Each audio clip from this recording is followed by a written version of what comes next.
नमस्कार साहेब. सर्वांना नमस्कार. मी रामदास दाभाडे.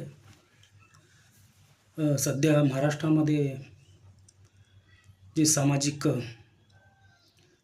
आरक्षण उपारक्षणाचा मुद्दा सुरू आहे, याच्यामध्ये विरोधक आणि समर्थक यांच्यामध्ये जबरदस्त वादविवाद सुरू आहे. राज्यस्तरावर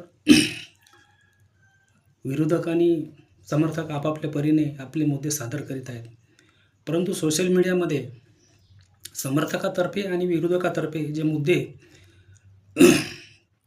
मांडले जात आहेत, त्याच्यामध्ये कुठंतरी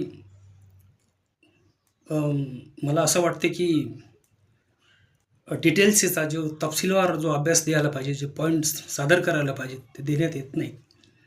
तर माझं एक ऑब्जेक्शन आहे. मी सामाजिक उपवर्गीकरणाच्या बाजूने आहो, मी समर्थक आहो.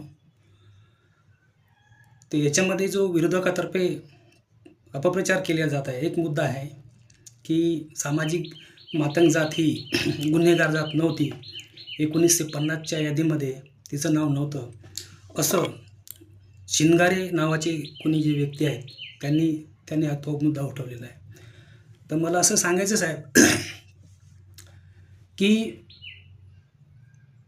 बॉम्बे प्रेसिडेन्सी, बेरार प्रेसिडेन्सी आणि सातारा स्टेट विशेष करून या स्टेटमध्ये त्या काळामध्ये जे काही तत्कालीन राज्यकर्ते लोकांनी, इंग्रज लोकांनी जे रिपोर्ट लिहून ठेवलेले आहेत, गुन्हेगारीच्या ज्या जमाती जाती आहेत त्यांची जर नोट्स लिहून ठेवले आहेत, त्याच्यामध्ये मी थोडंफार वाचलेलं आहे. तर त्याच्याविषयी मी तुम्हाला माहिती देतो.